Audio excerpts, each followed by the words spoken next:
the Just As We Are podcast. I'm Katrina, a wife, mom in recovery, certified life and transformation strategist, community cultivator, lover of people, and student of life. Each week, I'll bring you love, inspiration, share the harder things people are afraid to talk about, and guests who are willing to shine their light for you. I give you self-care practices and mindset tips to help you shatter the negative stories you tell yourself. Now is the time to step into the beautiful, loved, whole woman you already are. Let's walk this journey together.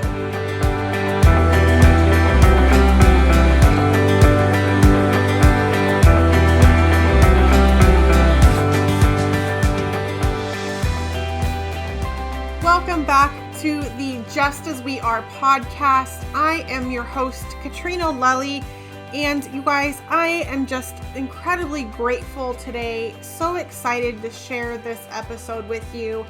And this is a month that I really spend so much time reflecting and honoring myself and the people that I have met over the last 10 years.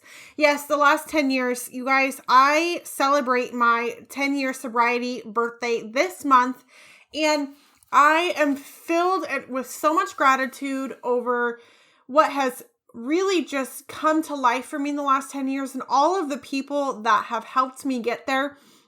I also spend this time really reflecting on, what was it like remembering, recalling, what was it like and what do I have in my life? What has changed for me in the last 10 years? Because I am definitely not the same girl that I was this time last year. I walked into the recovery center on a Saturday, May 8th, 2010, after spending the day at the zoo of all places with my family, with my kids and my husband, because the next day was Mother's Day and it would have been my second Mother's Day. And so I spent my second Mother's Day in a recovery detoxing from alcohol. And, I think about that time and I'll tell you, I have a lot of memories, things that I don't remember. I was a blackout drinker and my memory has just been terrible ever since.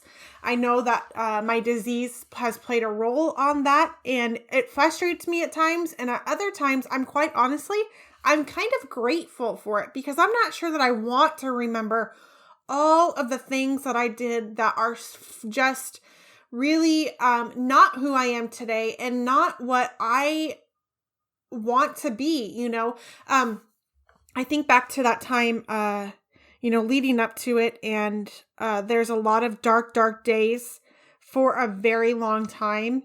I have shared some of my story with you guys and so some of the details, but I'm reminded during this time how powerless I am over alcohol, how powerless I am over my disease. And I doesn't mean I don't have power whatsoever, but I am powerless over alcohol, that when I pick up a drink and I taste that alcohol, it instantly ignites something within me. The chemicals in my body change and my body wants more. It wants more of that alcohol. And I have heard people share who are also in sobriety, they are not sure what's going to happen when they take that next drink. And I've said, I know what happens when I take that drink. I'm going to take another one and another one and another one. And I know that today so clearly and so well, as if it was just yesterday that I had stopped drinking.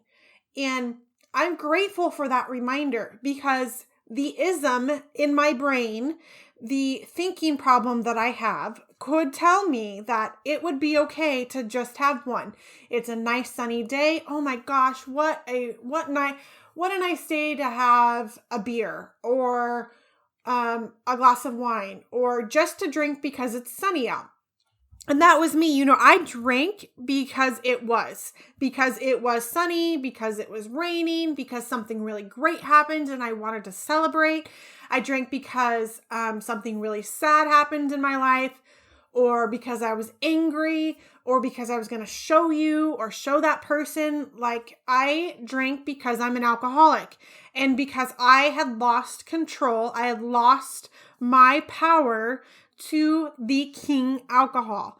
And you guys, I did a lot of shameful things that I no longer carry that shame around, but I did a lot of things while I was drinking that I'm not proud of, and that I have been able to this day to go back and make amends to, if it involved a person, or I have made an amends by living as a sober woman for the last 10 years.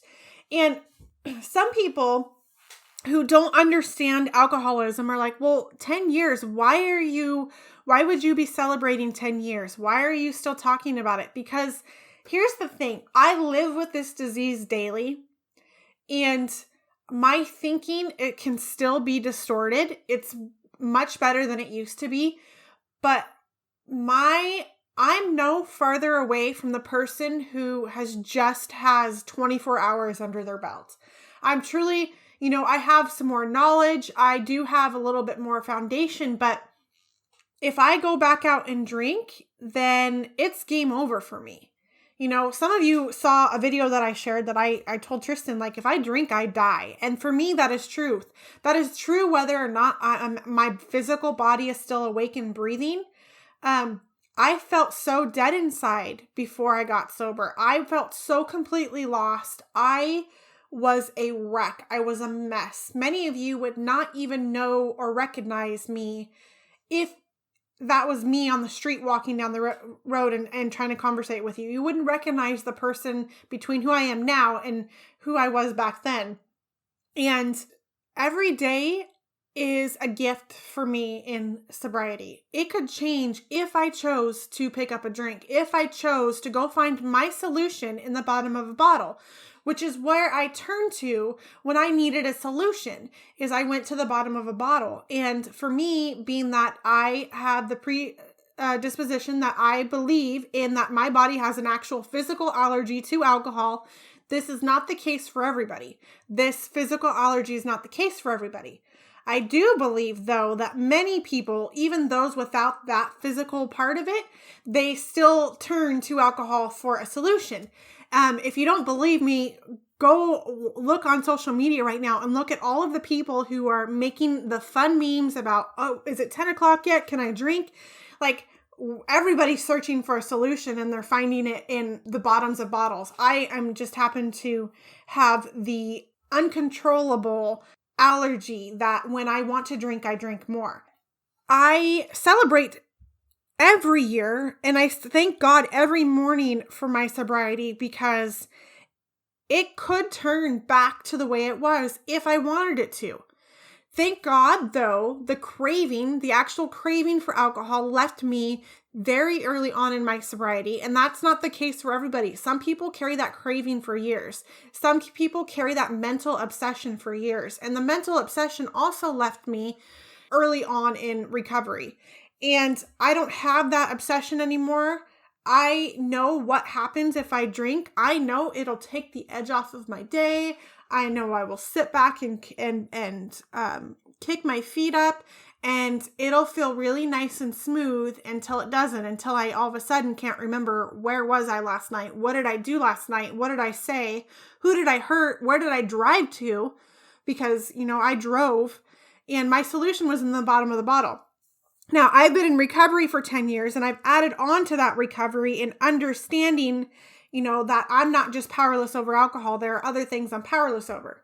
So I want to share with you guys 12 things, lessons, whatever you want to call them, that I've learned over the last 10 years of my sobriety. And these do coincide with the 12 steps that I've worked that have helped me uncover and rediscover who Katrina is, uncover and discover, this new level of living, of how to be a responsible adult, how to be a responsible person who shows up to her life, how to be a mom who is here and present for her kids, because I didn't know how to do that before. I didn't know how to do any of this stuff before.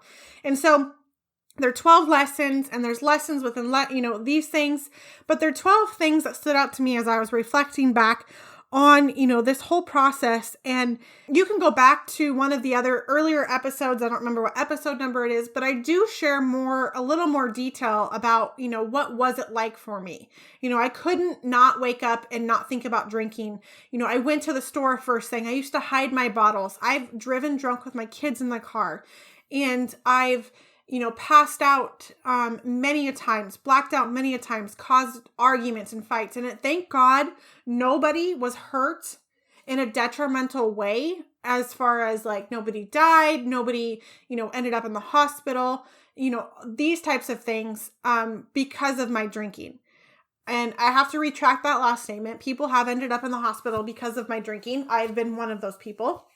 So here, let's just get right down to it. These 12 things that I've learned, 12 lessons, 12 little key things that I want to talk about. The first one is, number one is, I'm powerless over alcohol, people, places, and things. This is where I surrender. I surrender to anything that is outside, beyond my little hula hoop, my little bubble of what I can control. And the only thing that I can control is my behavior, my actions, and my reactions, and what I do and choose to do on a daily basis and a moment-by-moment basis. But I am powerless over alcohol. When I put alcohol to my lips, I drink it. And I'm going to want to drink more. And it will become my king again. Now that I'm abstinent from alcohol, I have a choice not to pick up. I have a choice. I have been given the gift of choice. And that's one of the greatest gifts that my sobriety, my recovery has given me, is that gift of choice. Same with, I'm powerless over people. I don't get to control other people, dominate other people. I don't have a choice as to how they show up, how they act, or how they react.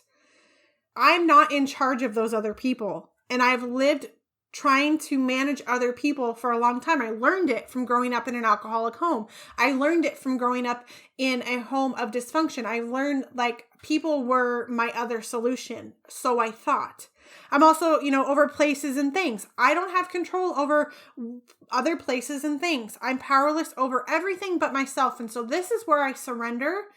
And that was a really difficult thing for me for a very long time. But, it's a daily thing, surrendering, the surrender and knowing, okay, I am powerless over alcohol, people, places, and things, and letting it go.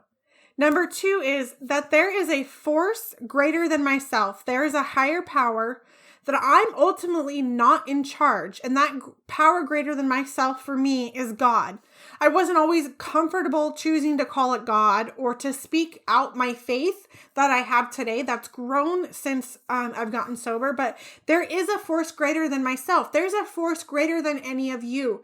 Whether you want to call it the universe, the sunlight of the spirit, Buddha, God, whatever else it is, nature, Mount Rainier, whatever it is, there is a force greater than myself. I don't make the trees grow.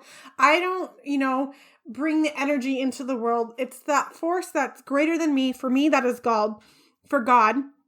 And there's nothing that I can do to make others do something. And this is where that surrender comes in and being powerless. I also learned, God is not out to get me. And for a while, I thought God was out to get me. And I'm not in control. And letting go of this was one of the most difficult things to understand. And this is all of my own understanding. When I came into recovery, I found a God. I'd always believed in God. I don't know where that came from, where I even knew of God, but I remember from a young child, talking about God. But, there really is a God that out there who is loving, and he's kind, and he's powerful, and he's in charge. I'm not. I get to show up and do my daily work, do my steps, do the next right indicated thing. I get to show up and do those things, but ultimately he is the force that is greater than myself. He is my higher power. He loves me. He's not out to get me. He doesn't shame me. I am his beloved child, and that's all I need to know. That is all I need to know. And that is all you need to know, that you are loved. And that is what my God does for me. He loves me where I'm at. And he has a plan, and he's working for me at all times. He wants the very best for me. And if I show up and do what's put right in front of me, then that's amazing. That's the work for me to do, right? Number 3 is every day I'm given choices. I can choose to get back in the driver's seat or allow myself to let go. There's that surrendering again. And I decide to put my trust in God. And my life runs much smoother when I let go and put my trust in God.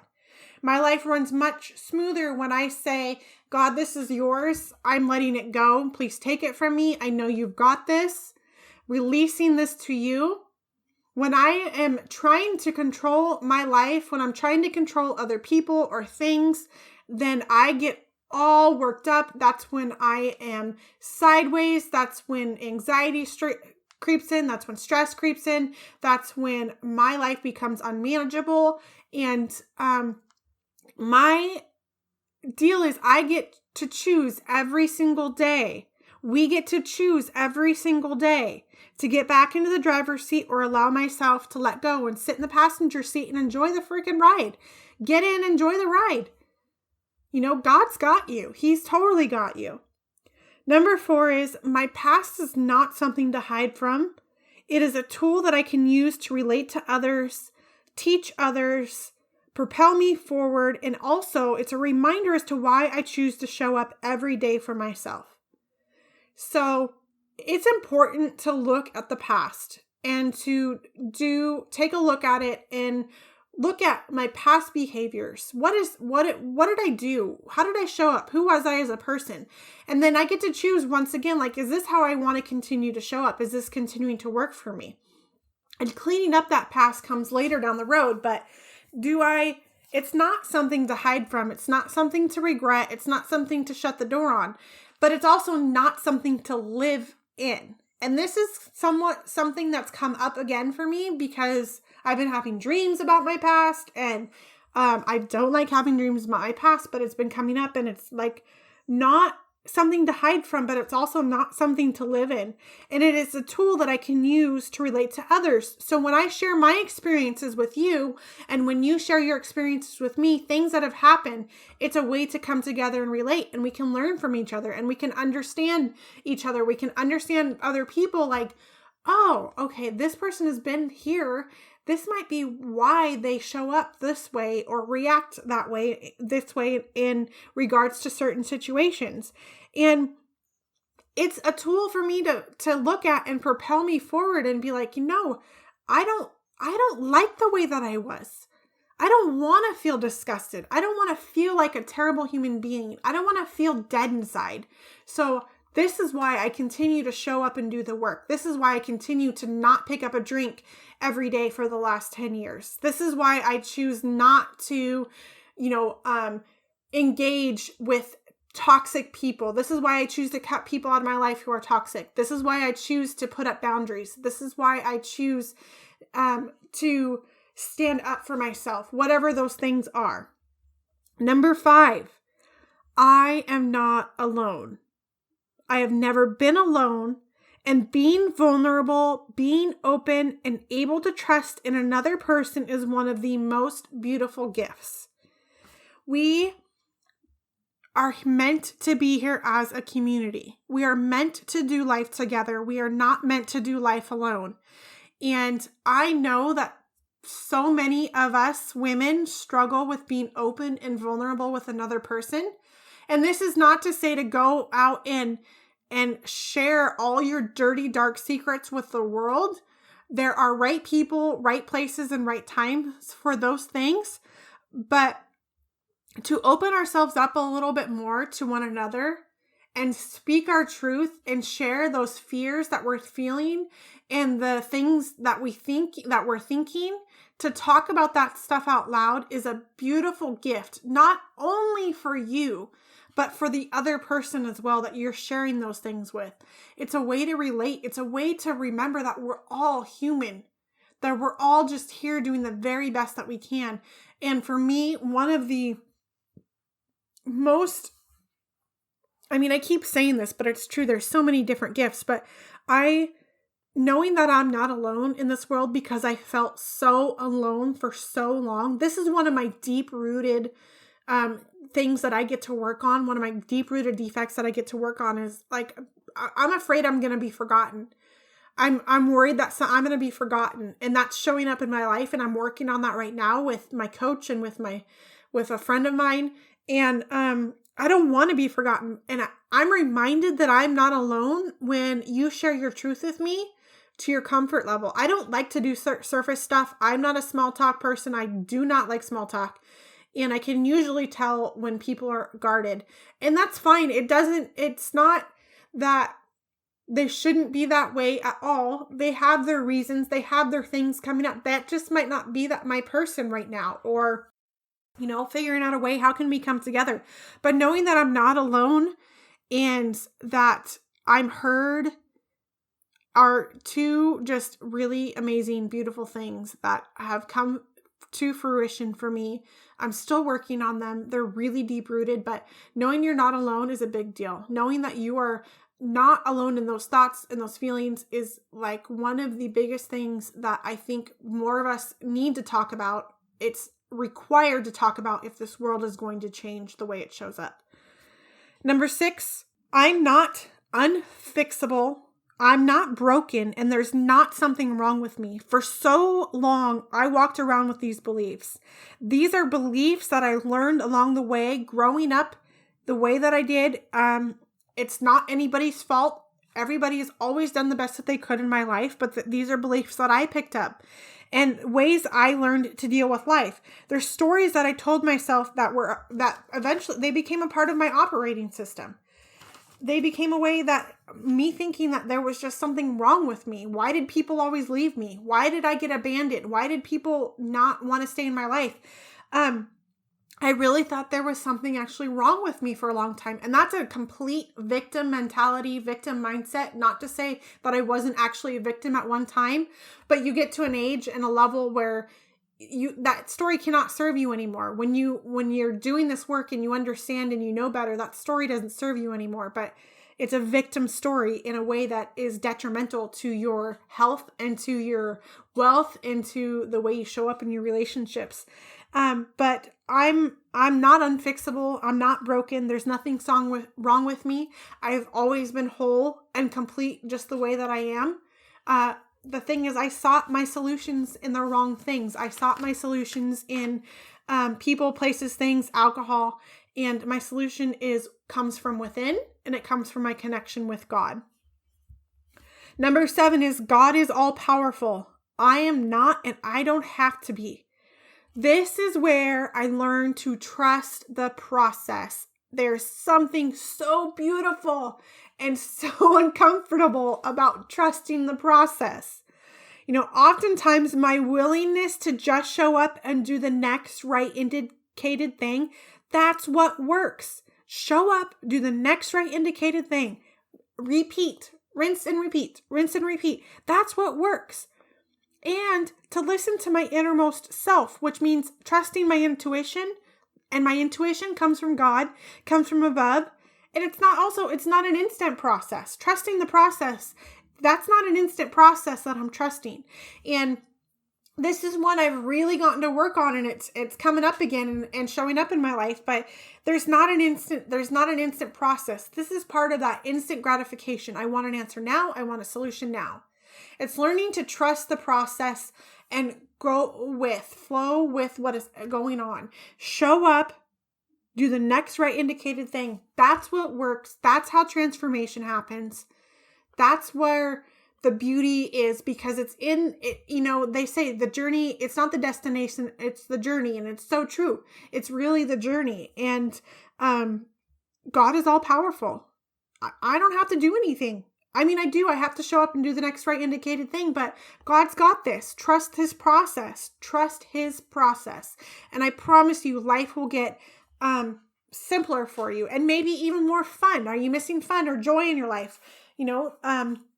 Are you all wound up? Trust the process. If you're showing up and you're willing to dive in and do this work, it's going to turn out so beautifully. Number 8 is forgiveness.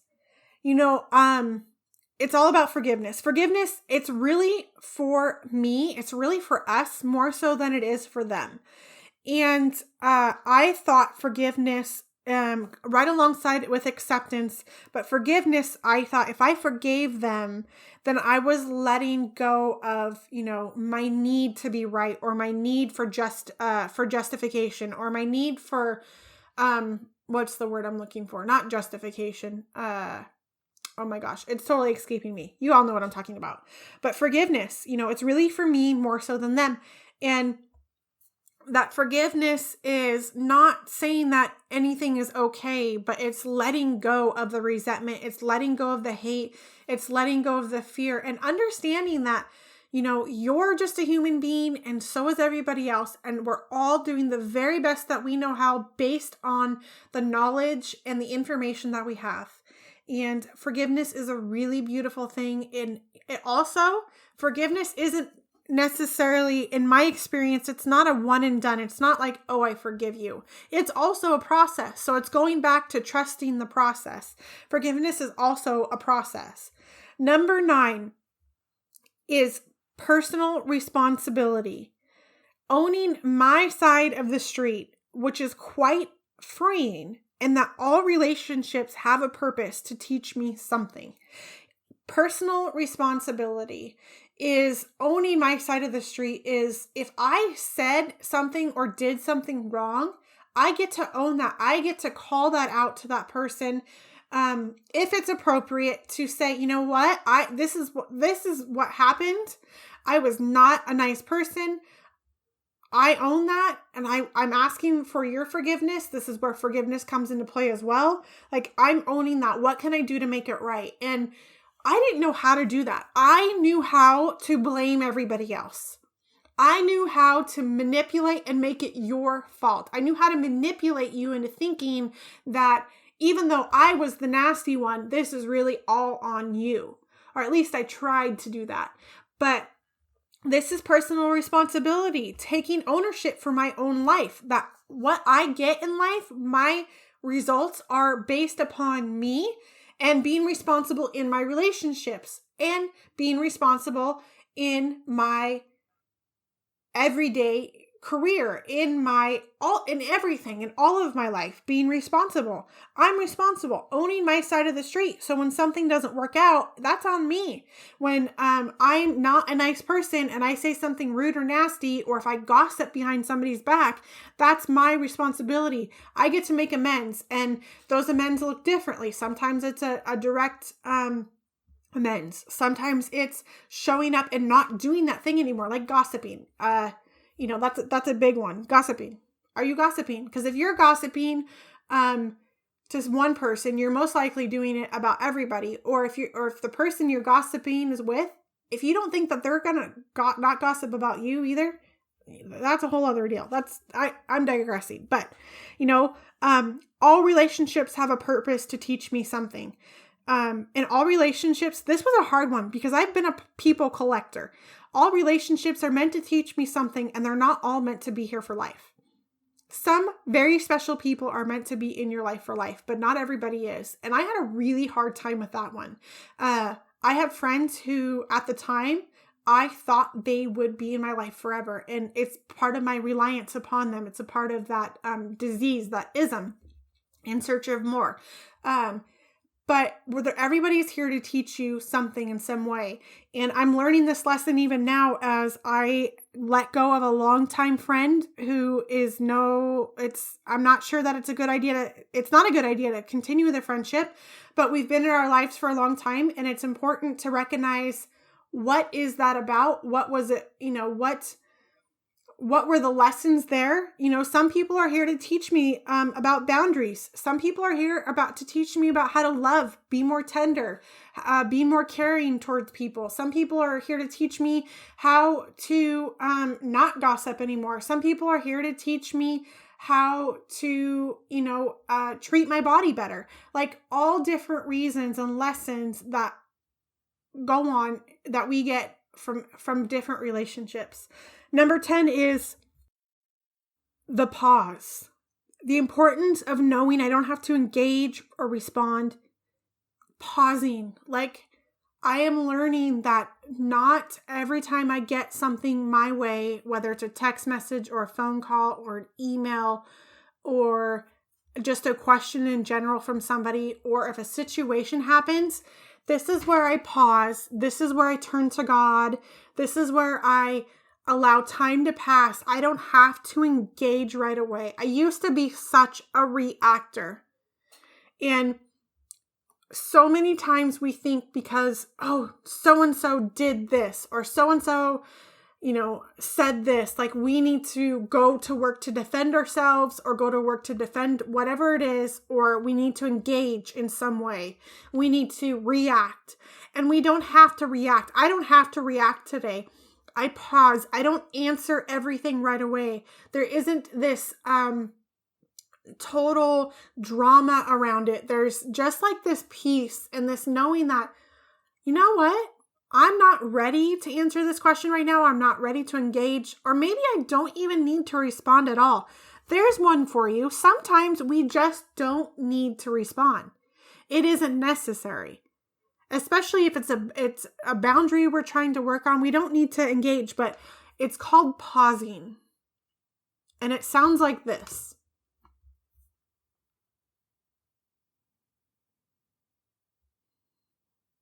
See?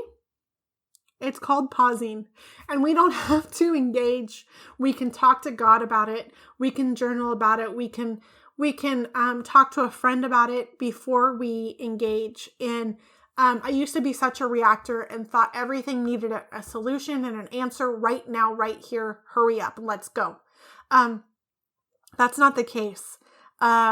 It's so nice to know that if I don't respond, or just because my phone dings and it's the ding notification of a text message, I don't have to run over and pick it up. I can let my phone sit there.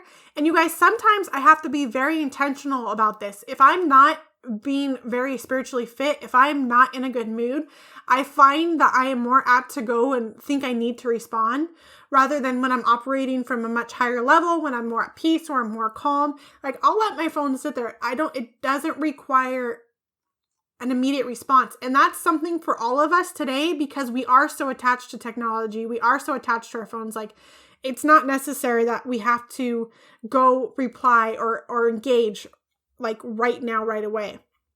So 10 is, the pause. Number 11, I'm given clarity, peace, and direction when I'm most connected with God. And this is a lesson for me and it's a daily deal. It's being reminded that every day, slowing down, getting connected with God, and choosing to conversate, pray, meditate, journal, even exercising, going for a walk, whatever it is, to fill myself up and to take care of myself. When I am doing that, I am most connected with God, and I am most in tune with my highest self, with God, that I get direction from Him then.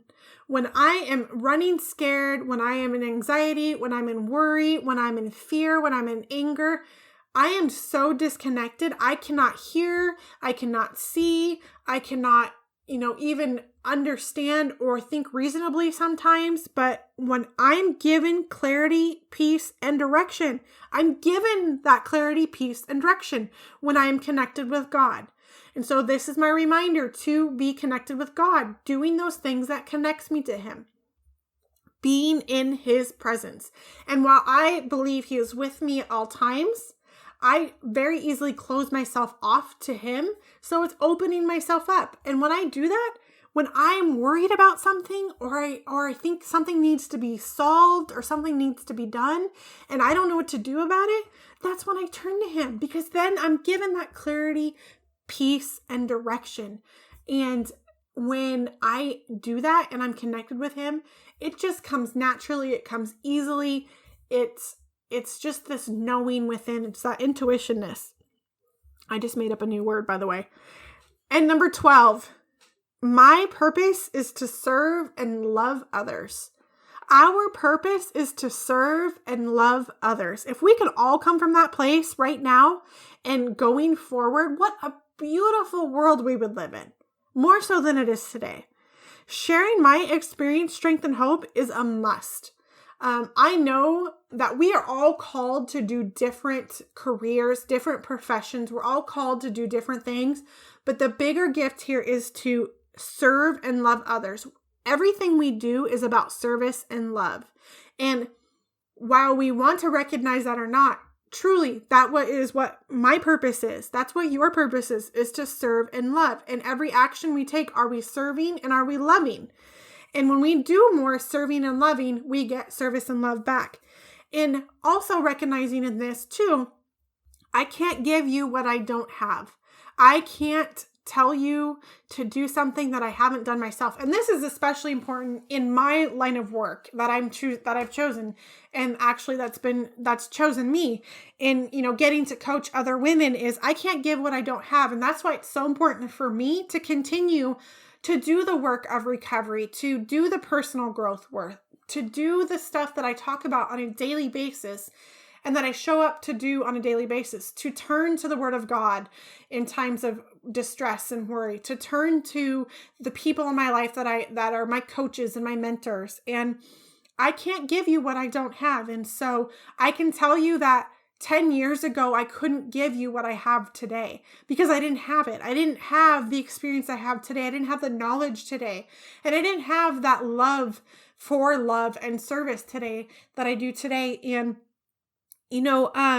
we really don't have to be experts in everything. And we really only have to be one step in front of the person that we're reaching behind to bring alongside and carry them with us. My purpose really is to serve and love others. That's in my profession and outside my profession. That's personally and professionally. And I believe it is all of our purposes is to serve and love others. That's really all God wants us to do is to serve and love others. And the more we can show up in this way, the more beautiful life will be. I hope that this brought value to you guys. The next couple of weeks, you're going to get some more beautiful shows from me. Josh and I are going to sit down and do an episode together. And you guys, I am looking forward to that one. I have no idea what's going to come out of that episode. We haven't sat down to record it yet, but I'm sure you're in for some good information and just kind of sharing about what was it like to be him with me during that time of darkness. And, what has it been like to grow together over the last 10 years?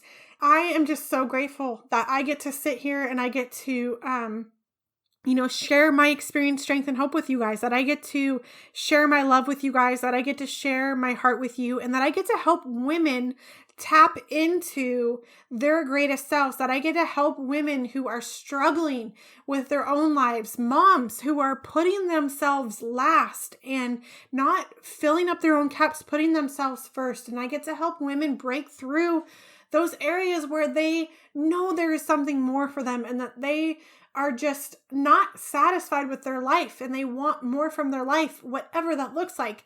I couldn't do that without any of my sobriety today. There's no way I could not do that without every step that I've took over the last 10 years and every step that I've had over the last 37 years.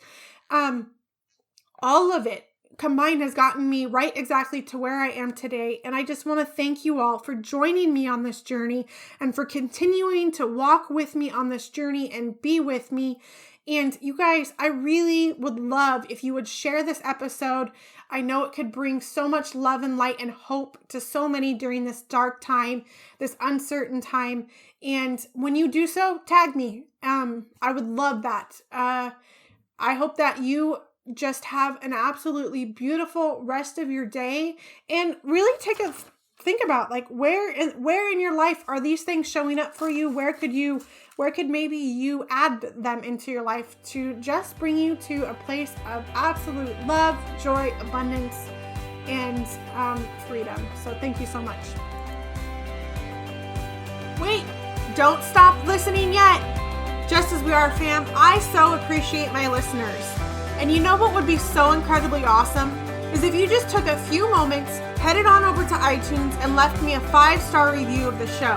And if this episode resonated with you, share it with your communities, tag me at Katrina Lelly. My message, my mission doesn't get out there without your help.